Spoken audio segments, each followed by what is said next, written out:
Ferrari made their brake ducts smaller at Suzuka. That should not work. Smaller ducts mean less cooling. Less cooling means hotter brakes. Hotter brakes at most tracks mean retirement, but Ferrari did it anyway. They shrank the exit area, they accepted higher temperatures, and they turned every degree of that heat gap into cleaner airflow and more downforce. This is not guesswork. This is a team that knows exactly where their car finds time. The front wheel is the single biggest source of aero loss on a modern Formula 1 car.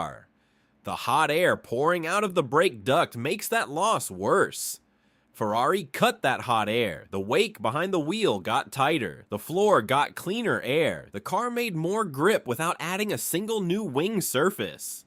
And Suzuka was the perfect test track because drivers spend less than 12 seconds per lap on the brakes. The risk of overheating was almost zero. Ferrari is second in the Constructor Championship with 67 points. They have 2 podiums in 3 races. And they just proved their development philosophy is sharper than Red Bull's and smarter than most expected. This brake duct trick will show up again at Silverstone, at Spa, at Monza. Mercedes has the faster engine, but Ferrari just found time where engines do not matter, and that is how you close a championship gap without a single horsepower. Every team must file technical paperwork before each race. Ferrari's filing at Suzuka was different. They did not hide behind vague language. They spelled out exactly what they changed and why. The front brake duct exit area got smaller. The floor stay fairing got reshaped, and here is the part that should worry every rival engineer. Ferrari admitted in writing that Suzuka's braking load is light enough to support a smaller duct. They told the whole paddock they were choosing hotter brakes for better aero. That is not ignorance. That is confidence. A team that does not believe their rivals can copy the idea before Sunday afternoon. The floor stay fairing update was ready earlier. Ferrari waited. They paired it with the brake duct change on purpose. 2 parts working as one system. The duct cleans the air coming off the front wheel. The fairing captures that cleaner air and pushes it under the floor. Neither part delivers full gain without the other. That is how championship teams think. Not throwing parts at the car, threading needles. Isaac Hadjar is a rookie at Red Bull this season. He and Max Verstappen both complained about balance from Friday practice at Suzuka. Engineers covered the RB22 in flow paint, searching for correlation between wind tunnel data and track behavior. That is not fine-tuning. That is a team still hunting for answers. Ferrari brought 2 parts. Red Bull brought 4 linked upgrades, and the smaller package looked smarter by Sunday. The front wheel ruins everything it touches. At 200 kilometers an hour, the spinning tire throws air outward in every direction. The contact patch squeezes air forward and sideways, creating what engineers call tire squirt. That rough, high-energy air cuts directly into the floor leading edge. The brake duct dumps hot exhaust right into the middle of this mess. Hot air is less dense.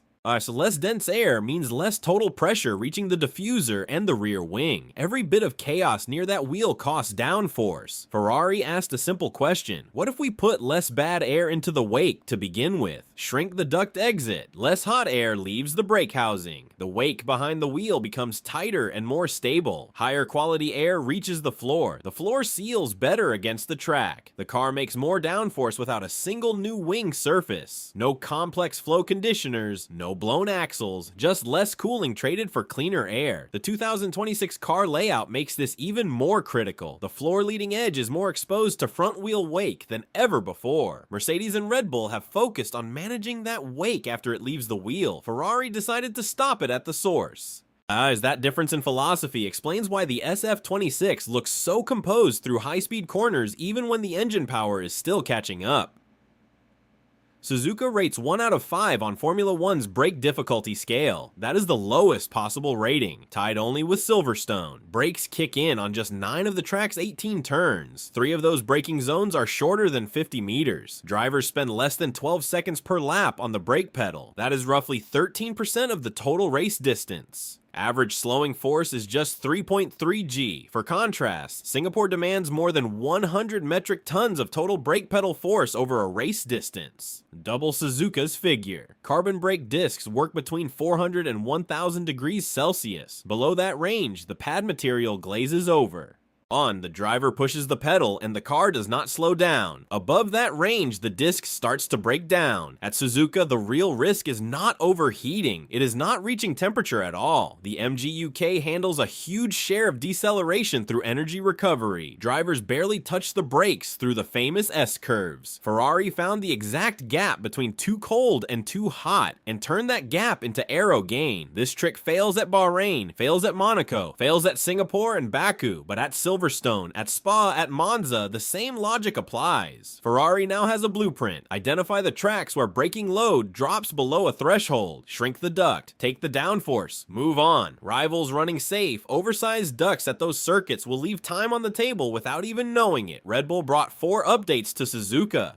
A reworked side pod inlet, a matching engine cover change, a floor stretched forward to the chassis, a rear corner brake cooling tweak. This is not a set of standalone improvements. This is a chain. The side pod change forced the engine cover change. The engine cover change affected the floor. When one part forces changes to 3 others, it usually means the original design was not working as planned. Max Verstappen qualified 6th in Melbourne and retired in Shanghai. Red Bull sits on 12 constructor points. Ferrari has 67. Isaac Hadjar, driving his rookie season, reported the same balance issues as Verstappen from Friday practice at Suzuka.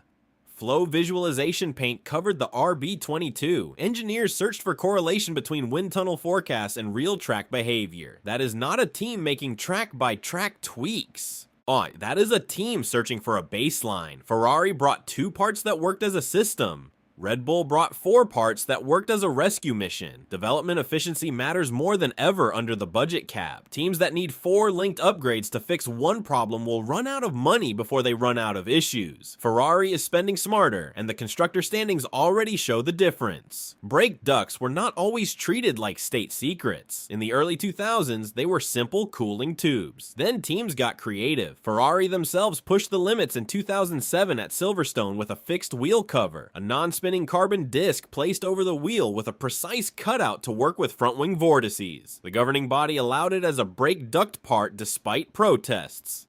Through the 2010s, teams hid internal guide fins and small wings inside brake drums. Blown wheel axles used hollow stubs to blow air outboard and reshape the front wheel wake. The FIA cracked down in 2019 by banning airflow through a specific zone at the wheel center. Then came the big change. For 2020, brake ducts became listed parts. Every team must design their own. They cannot be bought, shared, or copied. Racing Point had legally used Mercedes brake duct designs in 2019 when they were not listed parts. When the rules changed, they kept using those designs. The resulting investigation led to a €400,000 fine and a 15-point constructor penalty. That is how seriously the sport treats brake duct intellectual property. Ferrari is not copying old tricks. Their current technical team includes engineers who worked on those original innovations. They know exactly where the regulatory lines are drawn, and they just proved they can find performance inside those lines without touching the engine or the floor or the rear wing. The brake duct is no longer a cooling part. It is a weapon. Miami is the next major upgrade window. 5 weeks of development between Japan and the first race in the United States. Ferrari expects to land on a path for extra engine development chances under the rules. They are treating 2026 as a platform year. The chassis leads. The power unit catches up over time, but the brake duct trick does not need a new engine. It needs the right track profile. Silverstone has the same brake difficulty rating as Suzuka, 1 out of 5. Spa has long straights and minimal braking demand. Monza is all about top speed, but the braking zones are few and simple. Each of those circuits offers Ferrari another chance to shrink the duct, accept higher temperatures, and take the downforce gain. Rivals who do not have this data in their engineering models will show up with safe ducts and leave lap time on the table. Leclerc and Hamilton both reported the rear of the SF26 feeling loose through fast corners at Suzuka, through spoon and the high-speed sweeps. That is a setup issue, not an aero problem. The car makes grip, it just needs fine-tuning. If Ferrari solves the rear balance and keeps finding time through brake duct optimization, the gap to Mercedes closes faster than anyone predicted. The Miami upgrade package will tell us how real this championship challenge actually is. Mercedes built a 31-point constructor lead through pure power unit performance. Ferrari is building a car that gains time where rivals are not looking, inside the front wheel, behind the brake duct, in the space between too hot and too cold. That is not a one-off trick, that is a development philosophy. Find the limit no one else is exploiting, push it, take the gain, move to the next limit. Over a 24 race calendar, teams that find 1/10 of a second per weekend through millimeter level shape changes beat teams that find 3/10 once and then stall. Red Bull is still searching for correlation between wind tunnel and track. Mercedes is defending a lead with a faster engine but a less refined chassis. Ferrari just proved they know exactly where their car finds time and exactly how to extract it without spending millions on new parts. The brake duct at Suzuka was never about Japan. It was a proof of concept. Ferrari showed their rivals and their fans that they are thinking differently, not chasing headlines, chasing efficiency, chasing precision, chasing every millimeter the regulations still allow. Mercedes has the power, Red Bull has the legacy, but Ferrari has the patience to win a championship one brake duct at a time. And the next time they pull this trick, the podium might not be the limit anymore.